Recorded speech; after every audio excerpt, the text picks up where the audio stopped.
Hello and thanks for coming along with me for another landscape photography outing. Today I'm taking you to one or two places on Holy Island.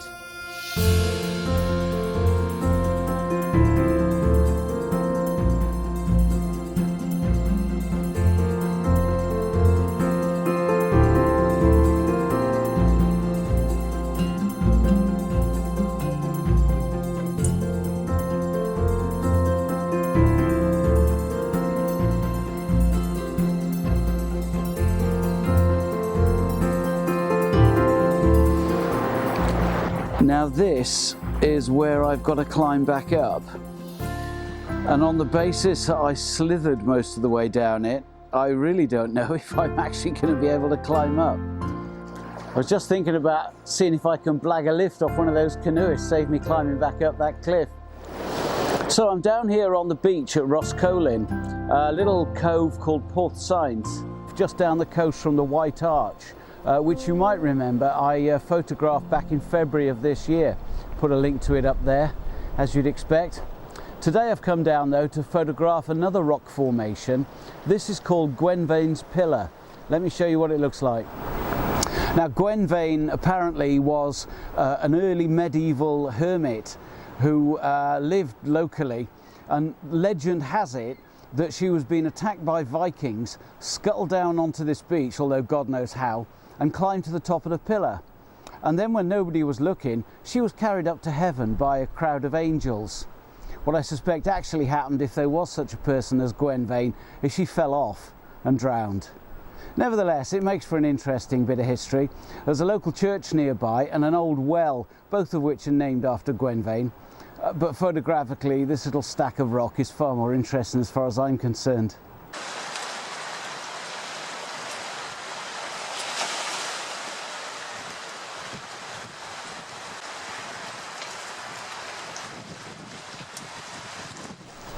Now I've deliberately come down on a high spring tide because it's not often this pillar is isolated by the sea. Usually it's just sticking out of the beach and frankly not very inspiring. But what I've been doing is just catching the last of the high tide as it starts to ebb. And I've been taking shots from different positions up and down this beach. What I've done is I've put a 35mm prime lens on, I've got a polarizer and a 10-stop. And all of the images I've been taking up and down the beach have been pretty much using the same setup, f/16 at about 30 seconds. So I'm getting some quite nice exposures, relatively straightforward, but I haven't really settled on my final composition as yet. So it could be from this position or it could be from one of the other positions further down the beach. I've taken about a dozen or so exposures, so once I get them back onto the computer I can take a closer look at them and see which are the best compositions to work with.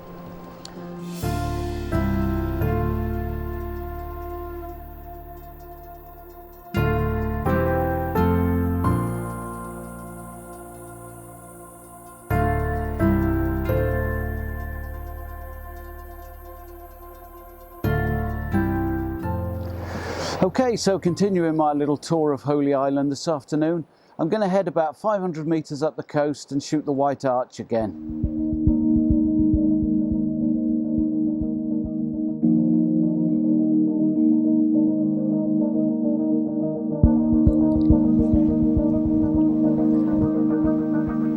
Now I've made my way up the coast to the White Arch, and again I've climbed a little way down the cliff. Back in February, this is the image that I took after scrambling down right underneath the arch itself. But I also wanted a longer shot to include the entire promontory. Unfortunately, back in February, there was a really harsh shadow lying halfway across it, which luckily is completely absent today. So I've positioned myself to get the entire promontory in the shot. I'm really pleased there's no harsh shadows across the entire outcrop, which is exactly what I was hoping for. So shooting at focal length of 18mm, I've got the entire outcrop in the frame, and shooting at f/16 it gives me a 20-second exposure using my 10-stop. There's just one little downside, is that plug ugly house over there on the far side of the bay. So by the time you see the finished piece, that won't be there anymore, hopefully.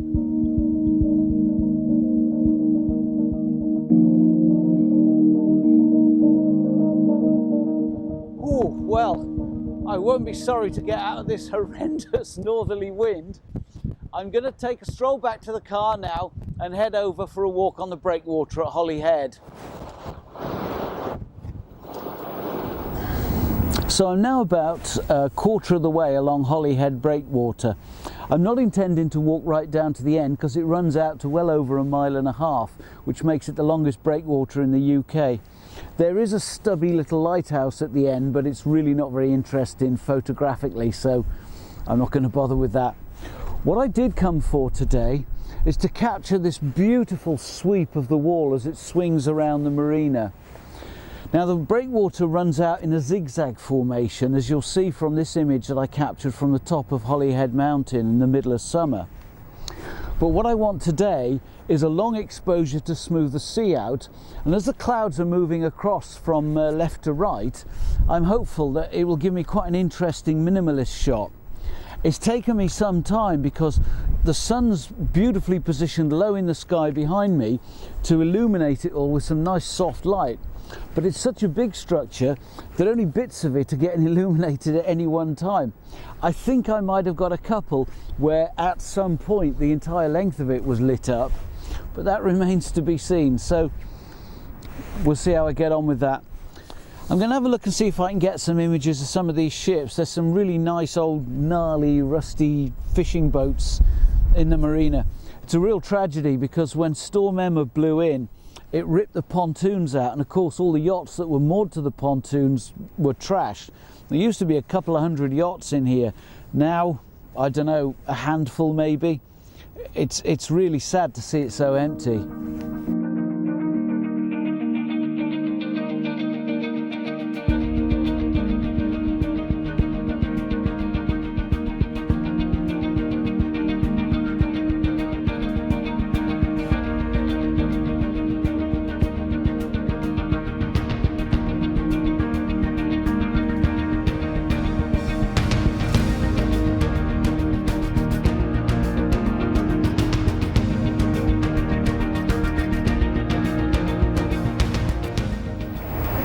Well, for our final venue in this whistle-stop tour of Holy Island, I've come down to South Stack for sunset. Now it is in danger of ending up as a bit of a cheesy shot, but it's that time of year when the sun sets not far off immediately behind the lighthouse. And in order to give it a bit of impact, I've walked all the way down the steps right down to the bottom. So bear in mind, I'm really going that extra mile for this one. Plus, I'm going to have to climb all the way back up to get home again. So let me just show you what I'm up to with this. Now, as you can see, it really does have the makings of a nice sunset. There's some perfect cloud just down there on the horizon. Probably still about quarter of an hour till sunset, but it's already lighting up quite nicely. And by getting down this low, I've actually got the lighthouse sitting above the horizon, so it's quite an unusual angle. You won't see this one that often. Most photographers tend to stand at the top of the cliff and shoot downwards. But I really wanted to make the most of this particular sunset because, as I said, it's only this time of year, and in early to late March, I think, that it actually sets at this angle so you can get them both in the same frame. So pretty standard sunset stuff. I'm shooting at f11 at the moment. Well, the shutter speed's totally irrelevant, currently about 160th in aperture priority with an ISO of 100. So it's really all about waiting for the light, composition. I might pop a 10 stop on the front and go for a long exposure because kind of just depends what happens, but there is actually some really nice definition in the clouds, so I might just leave it at this. So let's see what happens. Well, after about half an hour, I was so underwhelmed by what was a decidedly average sunset that I forgot to switch my microphone on for my final piece to camera. But I did get an image, which I'll show you in a minute. And in the meantime, let me just say thank you ever so much for joining me on my whistle-stop tour of Holy Island. Don't know where I'll be next time, but I really appreciate your encouragement and support. Oh, and by the way, if you haven't done it yet, why not subscribe now and join me next time? Cheers.